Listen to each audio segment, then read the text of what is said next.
Hi, this is Connie Saunders with Foreclosure Freedom Network, a network of realtors devoted to helping you stay in your home.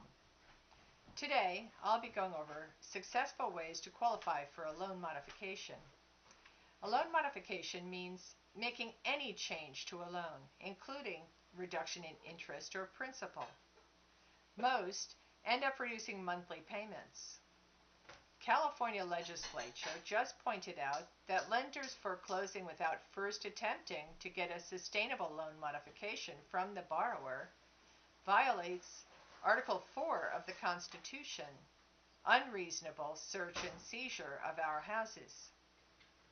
Therefore, if a lender is to foreclose, the benefit to them to do this versus to get a loan modification has to show higher profit after expenses.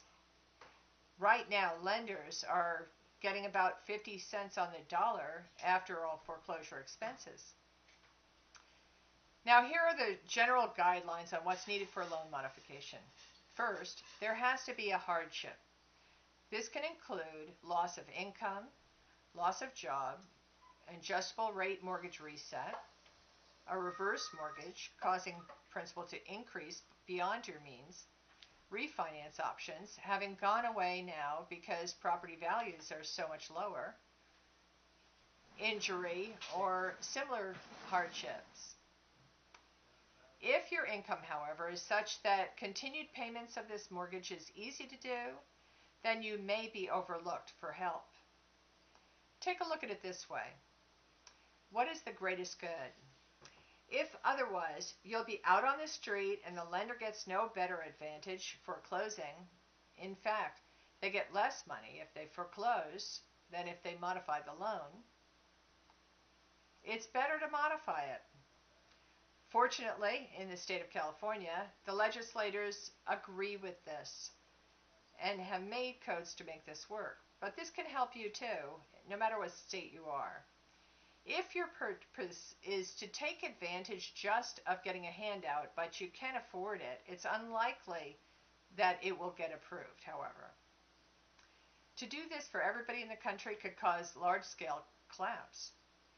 If the total of interest, principal, taxes, and insurance, called PITI or PITI, on your property is greater than 38%, but less than 100%, it's likely that you will qualify for a loan modification. If this figure is less than 33%, it's unlikely that a lender will agree that there's a valid hardship, and you will have more work to do to convince them. If this figure is higher than 60% of your income, even higher than 100%, we'll need to bypass normal lender lines and may even need to involve an attorney. But don't fear, the law is on your side and this can be gotten. Just realize it won't be as turnkey as those where PITI or PITI is between 38 and 60% of your income. Lenders also look at total debt to income, and oftentimes this can help all to see better what your hardship really is. So you'll need to honestly and completely fill out a financial form and make sure that it's consistent with your bank statements and pay stubs. You can call us and we can help to see what you'll likely qualify for and what forms you need to fill out. The third point is get a good negotiator to assist you. It is important that you find a qualified negotiator who's truly diligent, or you could end up wasting a lot of time and get nowhere. You might even end up out on the street. Let's take a minute to look at the scenarios of what could happen. Worst case is to be out on the street.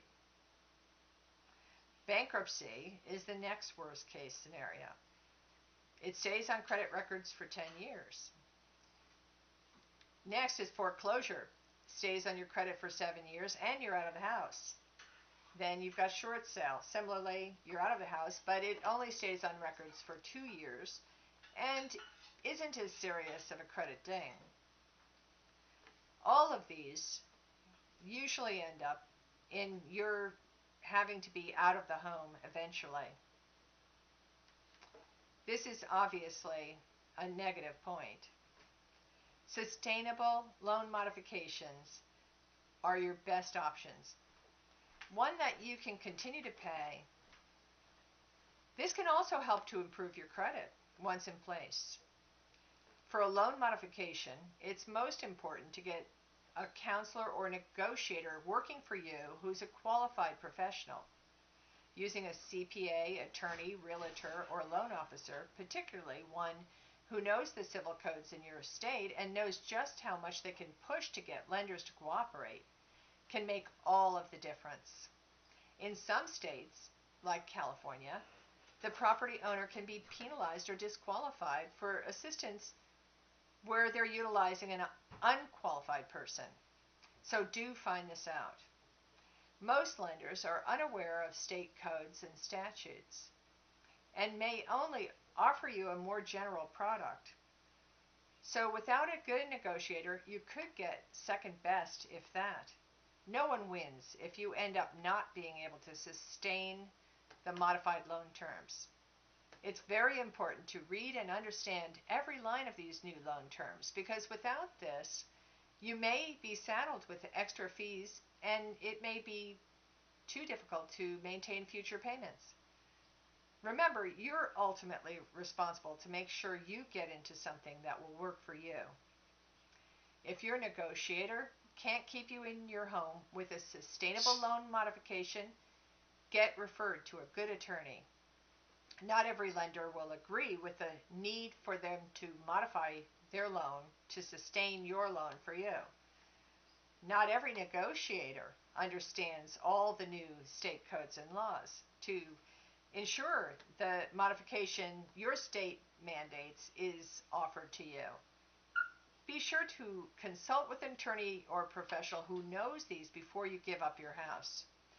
There are many attorneys out there who will give you a free consultation and may even take you on contingency. Last, and most important, for more information, go to www.foreclosurefreedomnetwork.com. That's www.foreclosurefreedomnetwork.com, or call us at 877-333-4506 today. Thank you. Have a great day, and God bless.